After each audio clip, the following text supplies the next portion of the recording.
In today's video, I'll be giving you tips for choosing the right home builder for your new construction home. If this is your first time watching one of my videos, what's up? I'm Ariana Gray, your Jacksonville real estate professional.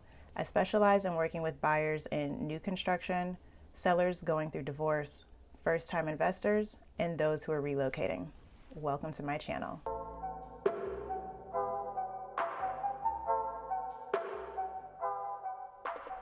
If you're in the market for a home or plan to be somewhere in the near future, new construction has probably crossed your mind.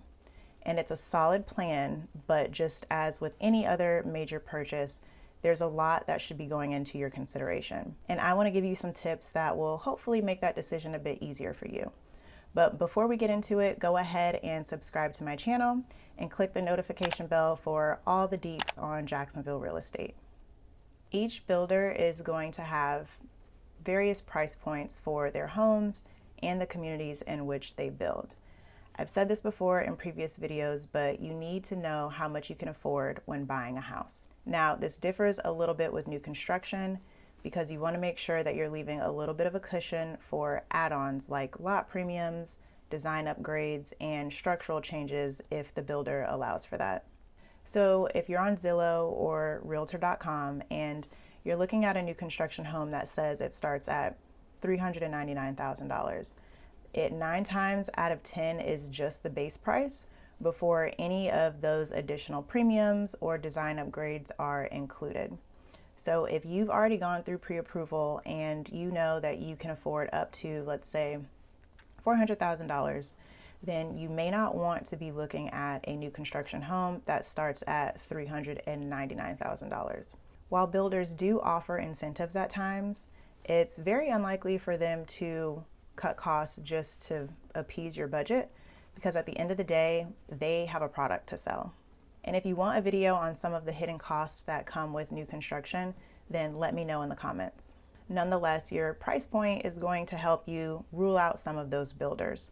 So you'll have production homes at one end of the spectrum, and this is going to be your cheaper end. And this is where you'll see the big communities where that one builder develops all of those homes, and they have several different options. So they may have 3 to 4 different floor plans that you can choose from. You may be able to choose your lot, and they may also have some quick move-in ready homes. At the other end of that spectrum, you're going to have the more expensive side of things with fully custom builders. This is when you get to pick your lot, you can pick who builds your home, and you can also choose your architect. Somewhere between production and custom, you're going to have semi-custom. These builders can be either in small or large communities, and you'll see that they're mixed in with other builders, and you may have more options than a production home, but fewer options than a fully custom home. Real estate is all about location, location, location. So when you're building a home, you need to know where you want to live and what builders currently build in that area.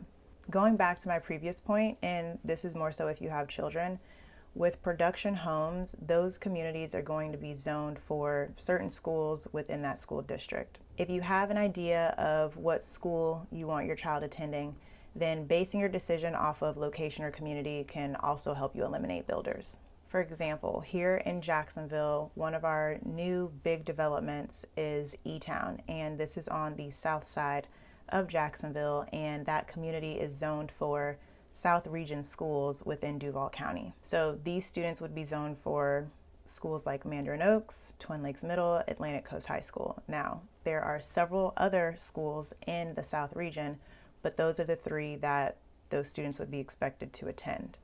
Now, even though Twin Lakes Middle and Twin Lakes Elementary share the same campus, that community is not zoned for Twin Lakes Elementary.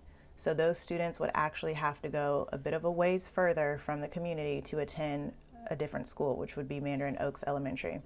So if a situation like this applies to you and you're a parent, obviously, that's something that you'll want to consider so you can make the best decision.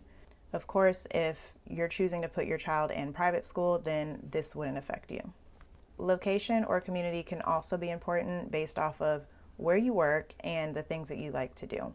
So this is very similar to the things that you would consider if you were looking into purchasing an existing home. Think about the length of commute that you're comfortable with.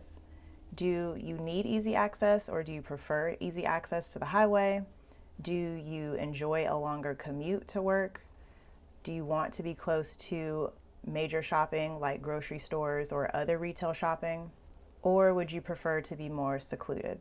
Depending on how you answer these questions, this can point you in the right direction to the builder for you. When you're shopping for a home builder, you want to make sure that they're reputable. And this can go for a nationwide builder or a builder that is more local to your area. Either way, check their track record. It's very easy to get caught up in the awe and the beauty of new construction homes, but you have to kind of set that aside and make sure that what you're potentially about to purchase is a quality product. If you remember from your high school algebra course, quantity does not equal quality. In fact, quality tends to take a dip when quantity increases. And there's no such thing as a perfect builder because it's made by man. So there's always going to be room for human error. So what does a good reputation look like from a builder? Well, this is going to be a company that has longevity, satisfied customers, integrity, a company that has a strong network of subcontractors, designers, architects, a company that really believes in their product and backs it with a good home warranty, and a company that builds homes that hold their value over time. And that's just to name a few. For production builders, that information may be easier to come by, but for semi-custom and custom builders, you may have to do a little extra digging for this information. And you want to double check that whoever you're using for custom or semi-custom, that they are licensed and insured. Regardless, it's a good idea to talk to current homeowners and get several opinions on different builders in your area.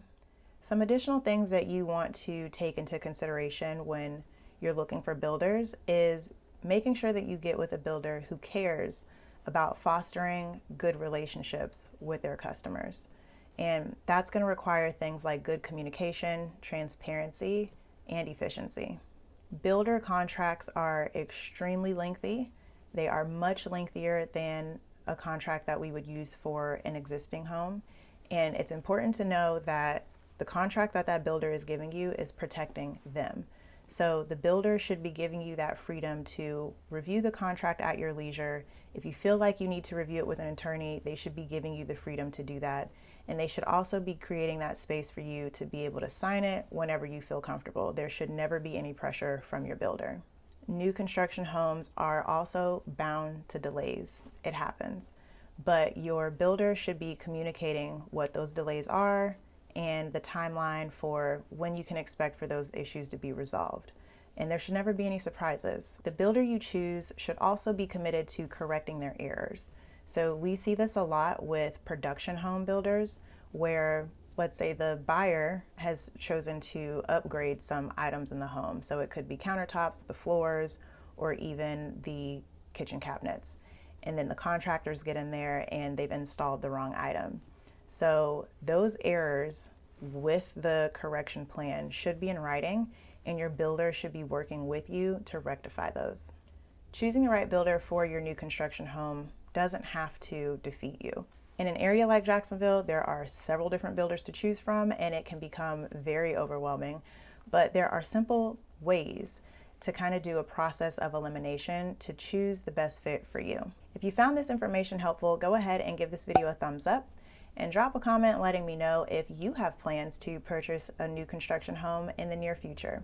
As always, thank you guys so much for watching this video, and I'll catch you in the next one.